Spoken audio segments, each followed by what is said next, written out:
আমি চৈতালি একদিন রাতে আমি যখন একা শুয়েছিলাম তখন আমার মামা আমার কাছে এসে আমার চাদরের ভিতরে ঢুকে পড়েছিল এবং আমার কানের কাছে এসে আস্তে করে বলেছিল, ভাগ্নি, আজকে একটা নতুন জিনিস শিখব।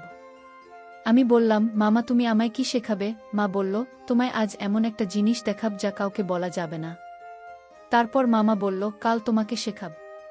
তারপর দিন পর পুলিশকে দিয়ে আমার সঙ্গে রোজ রাতে আমার নিজের মামা আলগা পুরুষ মানুষদের আমার ঘরের ভিতরে নিয়ে আসত এবং সারা রাত আমার মামা 2-3 জন পর পুরুষ মিলে আমার সঙ্গে সারা রাত। আমার সঙ্গে কি করেছিল বন্ধুরা, তোমরা জানলে ঠিক থাকতে পারবে না। আসলে আমি গ্রামের একজন গরিব ও অশিক্ষিত মেয়ে ছিলাম। বাবা মারা যাওয়ার পরে 2 বছর ধরে আমার মামাই আমাদের সংসার চালিয়ে দিচ্ছিল।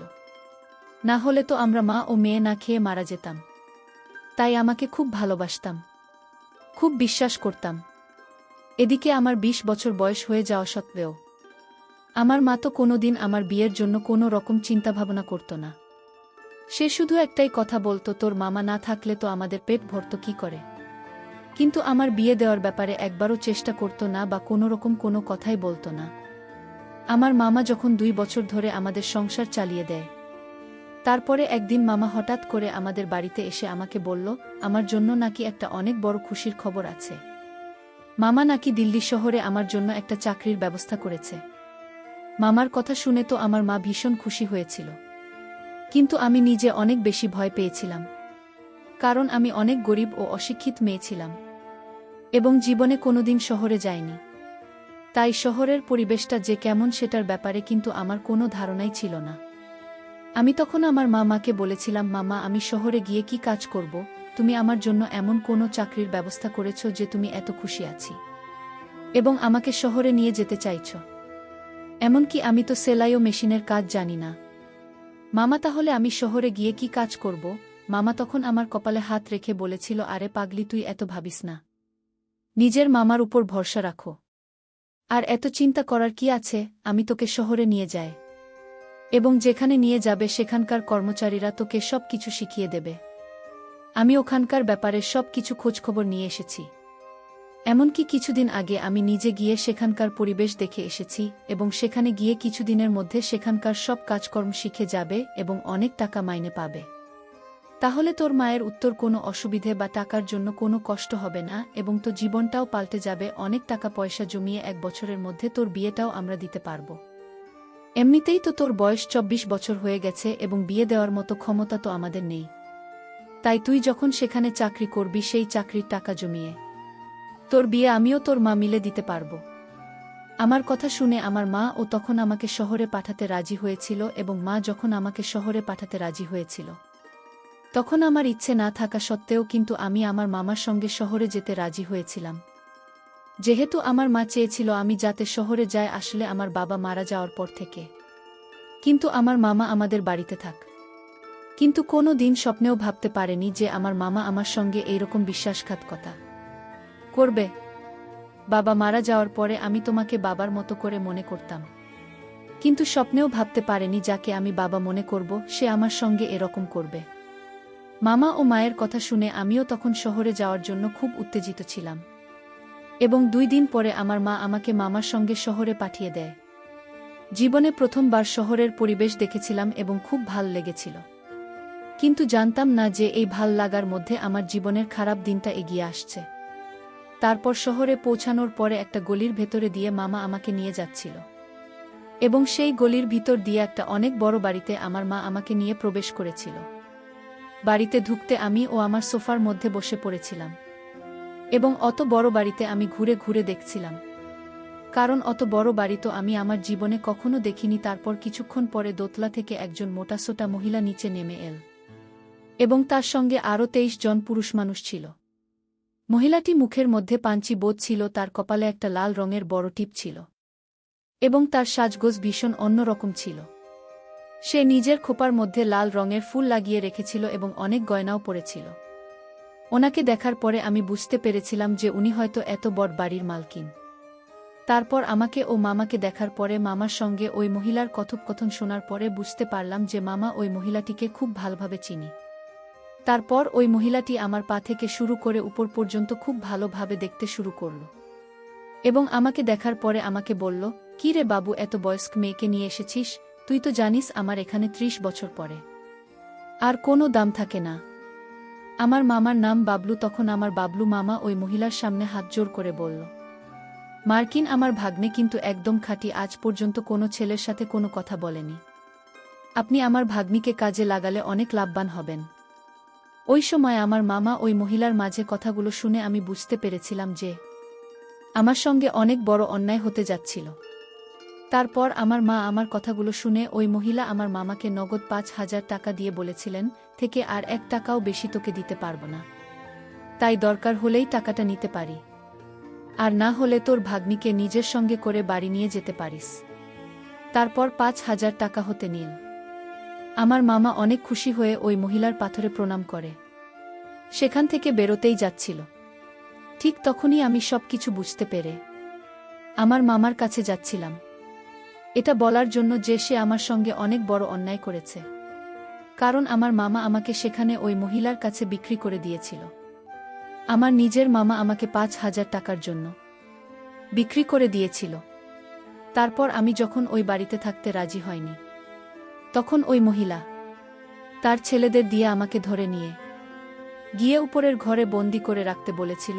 ওই সময় আমি কাঁদতে কাঁদতে মাকে বলেছিলাম, মামা, আমি এখানে থাকতে চাই না, আমাকে এখান থেকে বাড়ি নিয়ে চলো। তুমি আমাকে এভাবে বিক্রি করতে পারো না। আমি বাড়ি যেতে চাই, আমাকে আমার মায়ের কাছে নিয়ে চল, দয়া করে আমায় এখানে ফেলে যেও না। কিন্তু আমার মামা তো আমার দিকে আর ফিরেও তাকায়নি এবং সেখানে আমাকে রেখে চলে গিয়েছিল। তারপর ওই মহিলাটি যখন আমাকে একটা ঘরে বন্দি করে রেখে দেয়, তখন আমি অনেক বেশি অস্থির হয়ে পড়েছিলাম নিজের বাড়ি ফিরে যাওয়ার জন্য, এবং আমি ভয়ে জোরে জোরে কাঁদতে শুরু করেছিলাম। কারণ স্বপ্নেও ভাবতে পারিনি যে আমার নিজের মামা আমাকে শহরে নিয়ে আসার পরে এমন একটা জায়গায় বিক্রি করে দেবে। তারপর সেদিন সারাদিন আমাকে ঘরে বন্দি করে রেখেছিল। তারপর সন্ধ্যাবেলায় ওই মহিলাটি নিজে আমার ঘরের ভিতরে এসেছিল, যে মহিলাটিকে ওই বাড়ির সবাই কিন্তু মালকিন বলে ডাক। আমি তো ওনাকে দেখা মাত্রই অনেক জোরে কাঁদতে কাঁদতে ওনার হাতে পায়ে ধরে বললাম, মালকিন, আমাকে এখান থেকে বাড়ি যেতে দিন, আমি এইসব কাজ করতে পারবো না। মালকিন তখন আমাকে জোরে পিছন দিকে ঠেলে দিয়ে বললেন, প্রত্যেকটা মেয়ের এসব নাটক আমাকে দেখতে হয়, তাই তোকে বলে দিচ্ছি আমার এখানে বেশি নাটক চলবে না। একটু পরেই কিন্তু বিদেশি মেহমান আসবে এবং ত্বকের সাথে খুব সুন্দর করে সাজিয়ে দেবে এবং ভালোভাবে সুন্দর করে তৈরি হয়ে থাকবে, আর আমার মেহমানদের খুব খুশি করবি, এর বদলে তুই অনেক টাকা পাবি, তোকে তো আমি ফ্রিতে কাজ করাব না। তাই এসব কান্নাকাটিও নাটক করা বন্ধ কর। আর একটা কথা ভালো করে শুনে রাখো, এখান থেকে আজ পর্যন্ত কোনো মেয়ে কিন্তু পালাতে পারেনি, তাই তুইও পালানোর চেষ্টা একদম করবি না, নইলে কিন্তু খুবই খারাপ হবে। সেদিনের থেকেই আমার জীবনের সব কিছু পাল্টে যায়। আমি যেটা কোনোদিন স্বপ্নেও ভাবিনি সেটাই আমার সঙ্গে হয়েছিল। তারপর সেদিন রাতের বেলা আমার ইচ্ছে না থাকা সত্ত্বেও একটা ৫০ বছর বয়স্ক মানুষ আমার সঙ্গে সারা রাত, এমনকি ওই লোকটা যখন আমার ঘরের ভিতরে প্রবেশ করে, তখন আমি প্রথমেই ৫০ বছরের লোকটার সামনে হাত জোট করে অনেক কাকুতি মিনতি করেছিলাম। কিন্তু ওই ৫০ বছরের লোকটা আমার কোনো কথাই শোনেনি। সেদিনের পর থেকে আমি অনেক চেষ্টা করেছিলাম ওই বাড়ি থেকে পালানো, কিন্তু আমি পালাতে পারিনি। এমনকি ঘরগুলোতে একটা জানালা ছিল না, এবং সে দিনের পর থেকে প্রত্যেক দিন নতুন নতুন লোক সারারাত আমার সঙ্গে। এভাবে প্রায় ১ মাস হয়ে যাওয়ার পরে আমি বাধ্য হয়ে এটা কি আমার ভাগ্য বলে মনে করে নিয়েছিলাম। তারপর ১ মাস ওই বাড়িতে কেটে যাওয়ার পরে শহীদুল নামে একটা ৩৫ বছরের লোক আমাকে দেখার পরে আমার সঙ্গে সময় কাটাতে চাইতো এবং শেষ সপ্তাহে ৪ দিন করে আমাদের বাড়িতে আসতো এবং আমার সঙ্গে সারারাত সময় কাটান। এইভাবে ধীরে ধীরে শহীদুলের সঙ্গে আমার বন্ধুত্বের সম্পর্ক তৈরি হয়, কারণ সে সবার চাইতে অনেকটাই আলাদা ছিল। কিন্তু শহীদুল অনেক সময় টাকা দিয়ে শুধুমাত্র আমার সঙ্গে নিজের মনের কথাগুলো বলতে আসতো এবং সারা রাত ধরে আমার সঙ্গে গল্প করত। সে যখন আমার কাছে আসতো তখন নিজের দুঃখের কথাগুলো বলতো। আসলে তার স্ত্রী তাকে ছেড়ে একটা পরপুরুষের সঙ্গে পালিয়ে গিয়েছিল এবং তারপর থেকে সে নিজের মনের কষ্ট দূর করার জন্য এই বাড়িতে আসে এবং ধীরে ধীরে আমাদের মাঝে অনেক ভালো বন্ধুত্বের সম্পর্ক তৈরি হয়। এতটাই হয় যে সেদিন না থাকতে পেরে আমি নিজের মনের সব কথা কিন্তু শহীদুলকে বলেছিলাম যে কিভাবে আমার নিজের মামা শুধুমাত্র ৫,০০০ টাকার লোভে আমাকেই বাড়িতে বিক্রি করে দিয়ে চলে গেছে। এভাবে আমার প্রায় ওই বাড়িতে থাকতে 7 মাস হয়ে যায়। তারপর সেদিন যখন শহীদুল বাবু আমাকে একটা কথা বলেছিল তখন আমি ওই কথাটা নিয়ে অনেক ভেবেছিলাম। আসলে শহীদুল বাবু আমাকে বলেছিল, তোমার মামা না হয় তোমাকে এখানে বিক্রি করে দিয়ে চলে গেছে, কিন্তু তোমার মা কি তোমার একবারও খোঁজ খবর নেওয়ার প্রয়োজন মনে করেনি? এতদিন হয়ে গেছে, তোমার মা তো তোমাকে দেখে যেতে পারেন। সেদিন শহীদুল বাবুর কথা শুনে আমার মনেও কিন্তু খটকা লেগেছিল। ওদিকে শহীদুল বাবু অন্য পুরুষদের হাত থেকে আমাকে রক্ষা করার জন্য প্রত্যেকদিন রাতে মালকিনকে অনেক বেশি টাকা দিয়ে আমার সঙ্গে গল্প করত।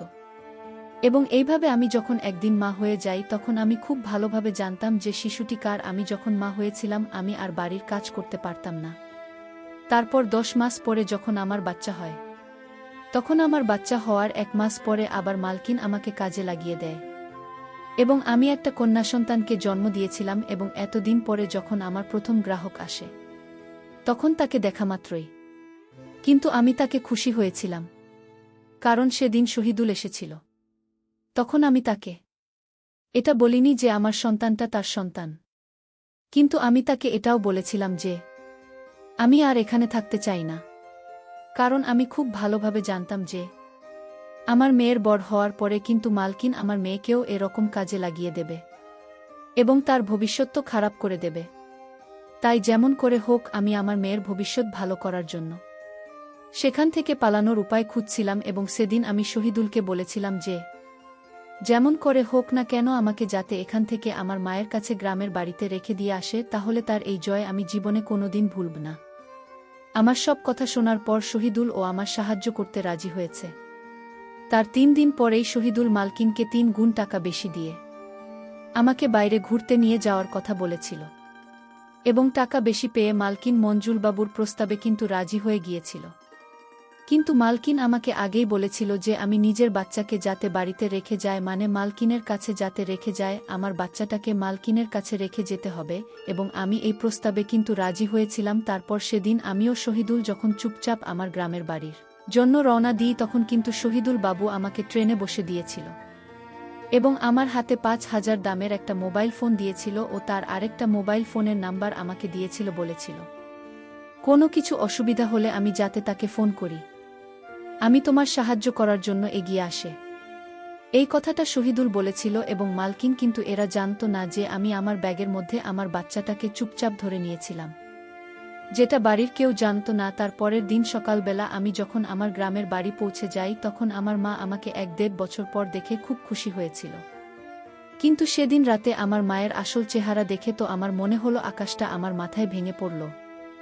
যখন আমার নিজের মা আমাকে ঘরের ভিতরে ডেকে আস্তে করে সব কিছু বলেছিল যে আমি বাড়ি থেকে আমার বাচ্চা মেয়েটাকে নিয়ে পালিয়ে চলে এসেছি, তখন আমার মামা বাড়ির মালকিনকে ফোন করে সব কিছু বলেছিলেন। আমি যখন আমার মায়ের সত্যিটা জানতে পেরেছিলাম তখন আমিও লুকিয়ে শহীদুলকে ফোন করে সব কিছু সত্যি কথা বলে দিয়েছিলাম। এবং আমি তো স্বপ্নেও ভাবতে পারিনি যে আমার মতো একজন মহিলার সাহায্য করতে শহীদুলের মতো একটা ভদ্রলোক এগিয়ে আসবেন। তারপর সেদিন রাতে ওই বাড়ির মালকিন তার 23 জন চাওলাকে নিয়ে এসেছিল, আর এদিকে শহীদুল পুলিশ নিয়ে হাজির হয়েছিল। তারপর আমি আমার সমস্ত কথা পুলিশকে খুলে বলি। তারপর মামা এবং মার্কিনকে এই নিষিদ্ধ ব্যবসা করার জন্য তাকে পুলিশ ধরে নিল, আর আমার মা আমার